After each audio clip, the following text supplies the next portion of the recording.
Ok, koga imamo danes tukaj? Na obisku dr. Frank Jestra, ki ga poznamo v Sloveniji zelo dobro, pisca tele knjige Arginin.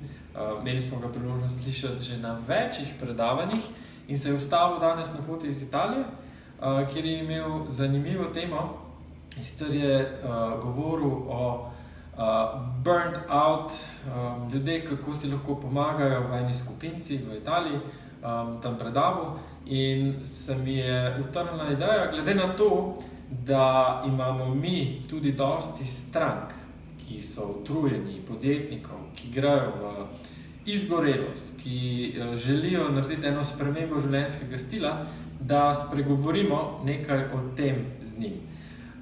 So Frank, thank you for the opportunity to have you here in Slovenia. Yes. On your way through our little country. And I just thought that we could talk about preventing burned out state and how is it possible to do this, maybe with a combination of supplements, food and other activities. So if you can share us some things. Thank you for the possibility to be here. Hello friends. And yes, it's simple to avoid burnout, just to leave everything what you have, go in the forest, build a house in the forest and live the rest of your life in the forest. Then you can avoid it. Ja, rekel je, da hvala, zato ker imam spet priložnost se ustaviti tukaj, se pogovarjati. In ja, en od načinov, kako to preprečiti, je se umakniti v gozd, zgraditi tam hišo in živeti v drugačnem okolju. But if you don't want to do this, there is another option you can do. In če ne želite tega, obstaja še ena druga alternativna opcija. The main reason for burnout is an ideal thinking. That means you have in the past you have taken thoughts and to make something very ideal and very perfect, and your life can lead you to this perfectness, and therefore you will get burnout.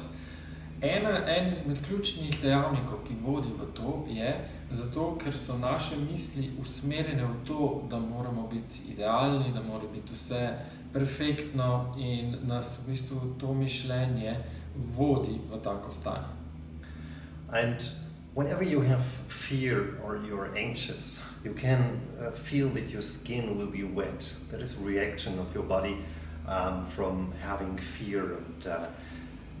In pridemo do tega stanja anksioze ali pa strahu in to stanje lahko zelo dobro občutimo na koži.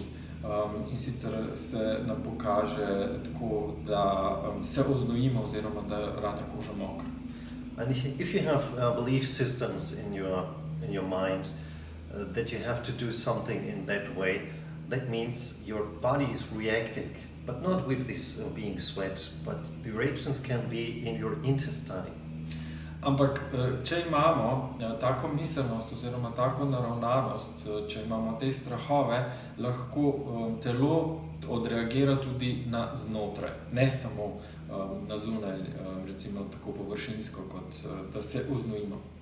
So that means your thoughts can lead you to the liquid you will have in your intestine. Dejansko lahko naše misli vodijo tudi oziroma vplivajo na naše telesne tekočine. So if you are relaxed, you will have better enzymes, and your hormones will help you to digest your food. Če smo v sproščenem stanju, bojo naši encimi pomagali, da lahko bolje prebavimo hrano.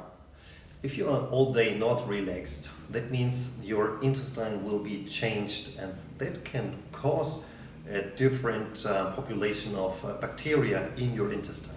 Če nismo sproščeni, potem bo naša prebava tu odreagirala tako, da bo vplivala na razvoj slabih bakterij, ki pač vplivajo na črevesje in presnovo in vse, kar se v črevesju dogaja. And even that what you eat is quite different from a relaxed situation you have. In zelo pomembno in tisto, kar jemo, je v tistem trenutku bistveno drugačno. So that means if you are suffering from such signs, then the only thing you have to do is Če že trpite za določenimi znaki, ki kažejo na izgorelost, potem je potrebno storiti naslednje. to change your thinkings about several things in your life that can cause your anxious or uncomfortability. So that is the main thing. Da naredimo vse, da lahko spremenimo to miselno naravnanost, da vplivamo na misli, ki te stvari povzročijo. And the second thing is to change your microbiome. In druga stvar, ki je zelo pomembna, je pa to, da spremenimo naš mikrobiom. And scientists figured out that it's possible within 1 week. In znanstveniki so ugotovili, da je to že možno v enem tednu. That if you change something in your food chain, that means your microbiome and the bacteria in your intestine can be completely new. Da če nekaj pri hrani spremenimo, potem se lahko že v enem tednu zgodi, da se bakterije spremenijo. Therefore, you have to clean first all what is in your body. Najprej je treba seveda vse to očistiti, kar je v telesu slabega. And then you have to build up with products that you very need, that are essential for your intestine. In potrebno je poslužiti se tistih izdelkov, ki jim vsebujejo take stvari, ki so res esencialne za naše črevesje, ki so zelo potrebne, nujne. So the cleaning process is not the best time in your life.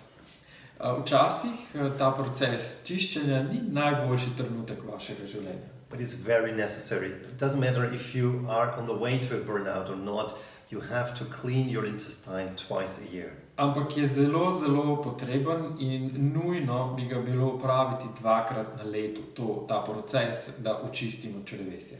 And another organ needs help from you, and that is your liver. Once a year you have to care about your liver.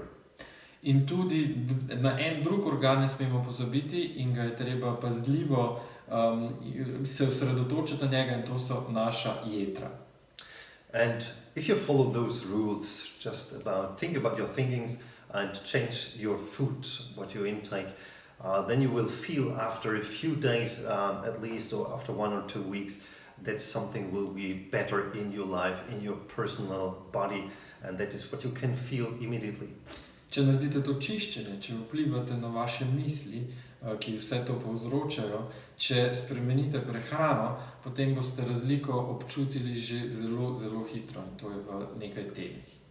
So my advice to you is just to change something in your life, not to follow the way you are going in a deep ground, in the deep valley, and just climb up and see life from above. In moj nasvet je, da nekaj spremenite, da greste naprej, da greste korak višje, da lahko svoje življenje gledate iz višje perspektive. I wish you all the best in your health, and if you have any trouble or problems, please don't hesitate to ask Bostjan about good advices. Želim vam vse najboljše, in če želite zvedeti oziroma dobiti kakšen nasvet, kako se tega lotiti, teh težav, potem ne odlašajte in vprašajte Boštjana. So, stay healthy and all the best for you. Have a nice time. Ostanite zdravi in vse najboljše vsem vam. Thank you. Hvala. Welcome.